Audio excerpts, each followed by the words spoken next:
Pilisos olganda qanaqasini olish kerak? Stakanlimi, cheleklimi yoki qoplimi?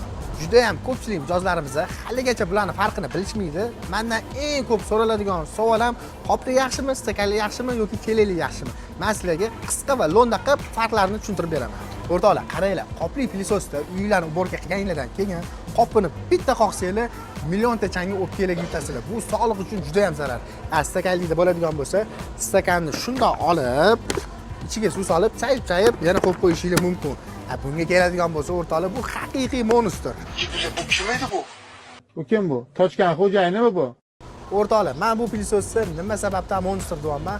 Uchastkada turasizlarmi, xonanglar katta-kattami, bu pilisosga umuman farqi yo'q. Sababi motor qizib ketmaydi.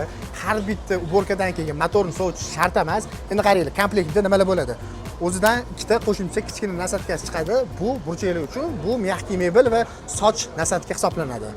Shunaqa o'zida baloni bo'ladi. Buni biz hali qotirmaganmiz. Xarid qilganinglardan keyin o'zingizlar qotirib qo'yasizlar. Mana bunaqa rolikli balon bo'ladi. O'zini katta nasatkasi xuddi shunaqa ko'rinishda bo'ladi. Xo'p, shlankasi keladigan bo'lsa, o'rtoqlar, shlankasi geliviy shlanka bo'ladi. Qayrilsa ham, bukilsa ham sinib ketmaydi, teshilib ketmaydi, yana o'zini holiga qaytib oladi. Qurbasini ham o'rtoqlar, mana shunaqa regrovka qilib, maza qilib ishlatishingiz mumkin. O'rtoqlar, birinchi 10 ta odamga mega skidka $135 dan butun O'zbekistonga dostavka qilib beramiz. Zakaz berish shu pastdagi nomerga 24/7 telefon qilsanglar bo'ladi. So'raganlar bor edi. Bizda shunaqa Jetbot, ya'ni Samsung brendining robot pilisoslari ham bor. Videosi qiziq bo'ladigan bo'lsa, kommentariyada robot so'zini yozib qoldiringlar. Aynan siz uchun obzorli videoni chiqaramiz.